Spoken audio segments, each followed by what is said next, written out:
Hello बच्चों, कैसे हैं आप सभी लोग। उम्मीद करता हूँ कि आप स्वस्थ और मस्त होंगे और अपनी पढ़ाई पूरे मन और लगन से कर रहे होंगे। तो आई होप कि आप सभी ने चैप्टर 3 तक Hindi non non Hindi class 10 पढ़ चुका होगा और बढ़िया से पढ़ चुका होगा, कोई डाउट नहीं होगा। तो आइए आज हम अपने आगे की तरफ बढ़ते हुए चैप्टर 4 पढ़ेंगे, जिसका नाम है बाल गोविंद भगत। जैसा कि आप पीछे बोर्ड पर देख रहे हैं।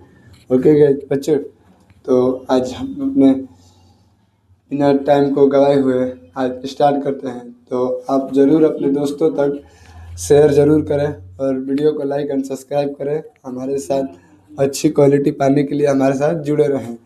बिहार बोर्ड में अच्छा से अच्छा नंबर लाने की कोशिश में ज़रूर हमारे साथ जुड़े रहें।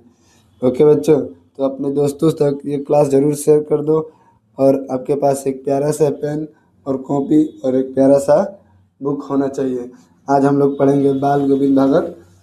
ठीक है बच्चों, तो आप निकाल लीजिए। उससे पहले हम पीला वाला ये लाइन पढ़ने वाले हैं, जैसा कि आप किताब में अपने देख रहे होंगे। तो चलिए शुरू करते हैं। बाल गोविंद भगत चैप्टर 4 है राम वृक्ष बेनीपुरी। रचित रेखा चित्र बाल गोविंद भगत धर्म के इस मर्म का उद्घाटन करते हैं। राम वृक्ष बेनीपुरी रचित बाल गोविंद भगत धर्म के इस मर्म का उद्घाटन करते हैं कि धर्मपाल आडंबरों या अनुष्ठानों के निर्वहन में नहीं, बल्कि आचरण की पवित्रता और शुद्धता में है। नायक बाल गोविंद भगत गृहस्थी हैं। बाल गोविंद भगत देखिए, जो क्वेश्चन बन सकता है, बाल गोविंद भगत क्या थे।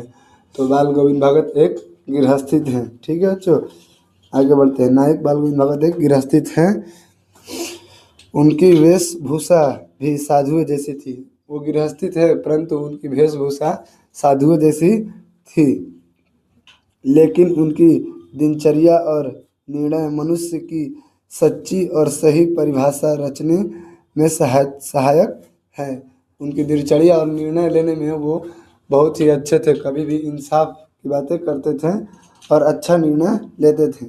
इस पाठ के माध्यम से आप एक नई गद्य विधा रेखा चित्र की विशेषता और रूप से भी परिचित होंगे। तो हम पीला वाला लाइन पढ़ चुके हैं। अब आइए चैप्टर की ओर बढ़ते हैं। बाल गोविंद भगत मझौले कद के गोरे चिट्टे आदमी थे। बाल गोविंद भगत मझौले कद के गोरे चिट्टे आदमी थे। ये क्वेश्चन बन सकता है। ठीक है, इस पॉइंट को आप जरूर नोट कीजिए। बाल गोविंद भगत कैसे आदमी थे, तो गोरे चिट्टे मझौले कद के थे। 60 से ऊपर के ही होंगे। बाल पक गए थे। 60 साल से ऊपर के होंगे, बाल पक गए थे। ये कौन बोल रहा है? ये जो लेखक है इनके, वो बोल रहे हैं। लंबी दाढ़ी या जाट जूट तो नहीं रखते थे, किंतु हमेशा उनका चेहरा सफ़ेद बालों से ही जगमग किया रहता है। कपड़ा बिल्कुल कम पहनते, कमर में एक लंगोटी मात्र और सिर में कबीरपंथी की सी कनपट्टी टोपी। जब जाड़ा आता काली कमली ऊपर से ओढ़े रहते हैं। देखिए बच्चों, ये लाइन बनने वाला है, एग्जाम की दृष्टि से है। जब जाड़ा आता था तो बाल गोविंद भगत क्या ओढ़ते थे? वो एक काली कमली ओढ़ा करते थे। ये आप पॉइंट जरूर नोट कीजिएगा। ओके बच्चों, आगे बढ़ते हैं। मस्तक पर हमेशा चमकता हुआ रामनंदी चंदन, जो नाक के एक छोर से ही औरतों की टीकों की तरह शुरू होता था। गले में तुलसी की जड़ें की एक बेड़ौला माला बांधे रहते थे। जाड़े में एक तुलसी के बेड़ौला माला बांधे रहते थे। जब जाड़ा आता था तो बेड़ौला माला होता है एक, वो बांधे रहते थे। तो चलिए आगे की पैराग्राफ में। ऊपर की तस्वीर से यह नहीं कहा जाए कि बाल गोविंद भगत साधु थे। मतलब ऊपर से देख के उनको नहीं कहा जा सकता था कि बाल गोविंद भगत साधु थे। नहीं बिल्कुल गृहस्थी, नहीं बिल्कुल गृहस्थी थे। उनकी गृहिणी गृहिणी की भी थी तो मुझे याद नहीं। गृहिणी किसको बोला जाता है? घर की वाइफ को, जो उनकी पत्नी होंगी। मुझे याद नहीं। उनके बेटे और पुतोहू को तो मैं देखा था। थोड़ी खेती बाड़ी भी थी, एक अच्छा साफ सुथरा मकान भी था। ये कौन बोल रहे हैं? थोड़ी खेती बाड़ी थी और उनके बेटे और बहू को देखा था, ये लेखक बोल रहे हैं। किंतु खेती बाड़ी करते, परिवार रखते भी बाल गोविंद भगत साधु थे। साधु की सब परिभाषाएं में खोर उतरने वाले कबीर को साहब मानते थे। ये क्वेश्चन बन सकता है, बाल गोविंद भगत किसको साहब मानते थे? तो कबीर जी को मानते थे। उन उन्हीं के गीतों को गाते, उन्हीं के आदेशों पर चलते, कभी झूठ नहीं बोलते, खरा व्यवहार रखते। उन्हीं के गीतों पर चलते, उन्हीं के बातों पर चलते, कभी झूठ नहीं बोलते थे, सच बोलते थे, उन्हीं के व्यवहार को रखते थे। ठीक है, आदेश पर चलते थे, कभी झूठ नहीं बोलते। यहाँ तक हो गया। किसी से भी दो टूक बात करने में संकोच नहीं करते, ना किसी को खामखा झगड़ा मोल लेते थे। किसी से लड़ाई झगड़ा नहीं, किसी से बातचीत उतना नहीं, बस कम से कम। ये एक अच्छे आदमी की पहचान होती है।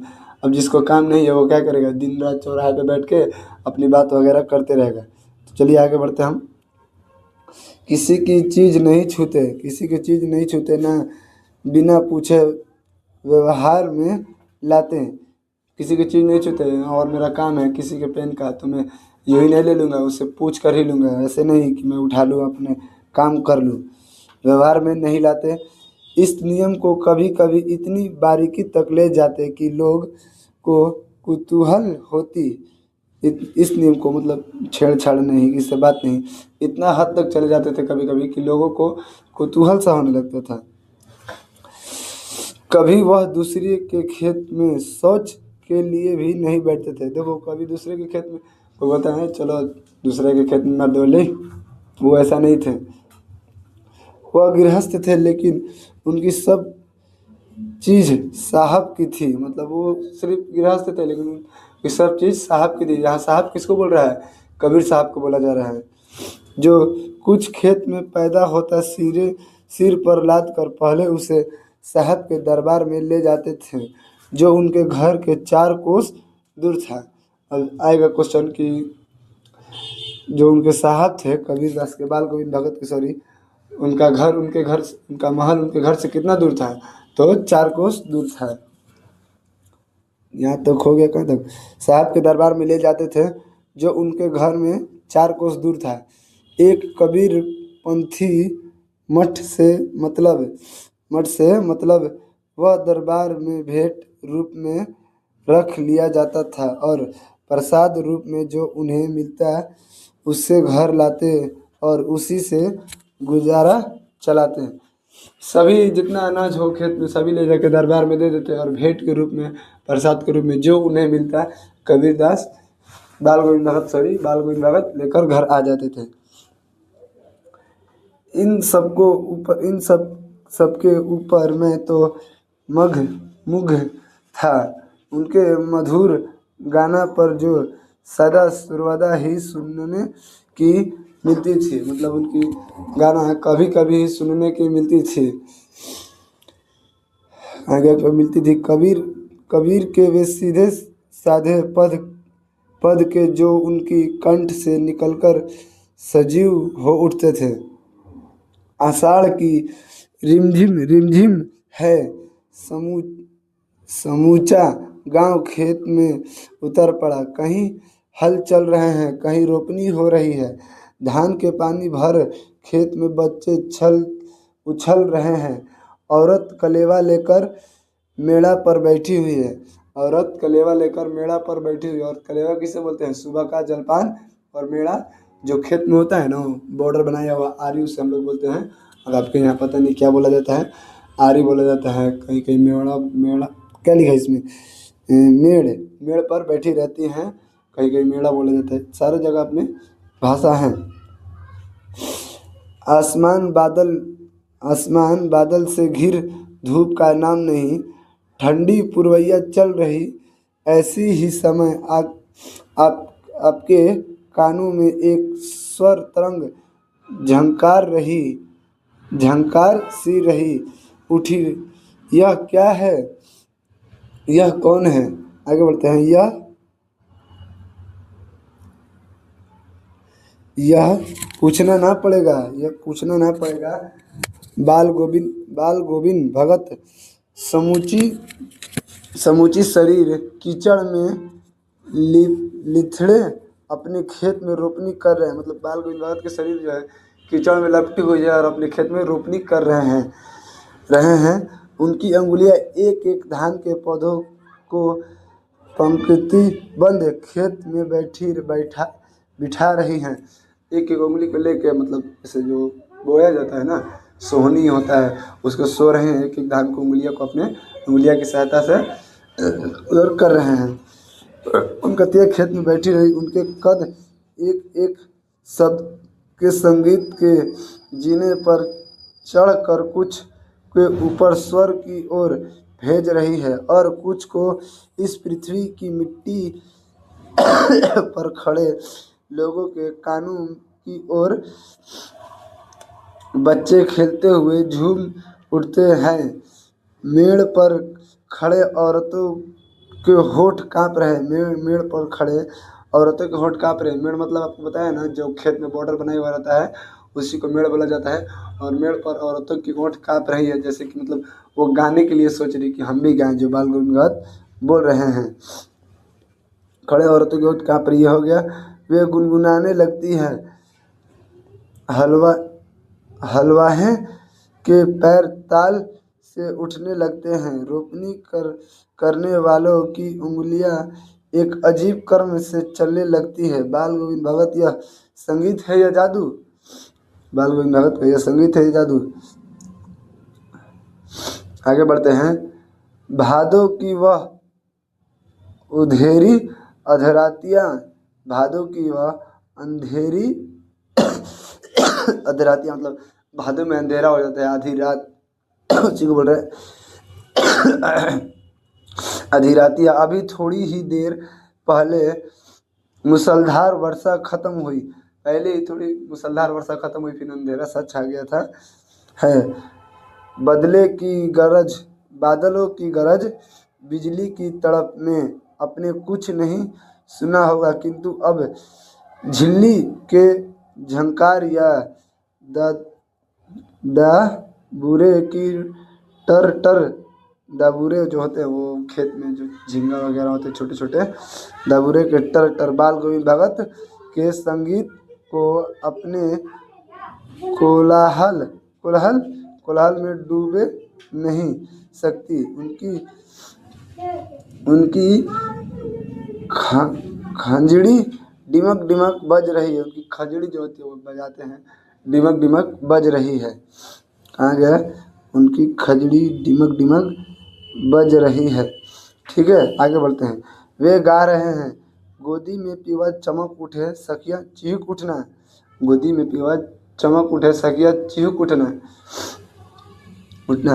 हाँ पिया ते गोद में ही है, किंतु वह समझती है वह अकेले हैं।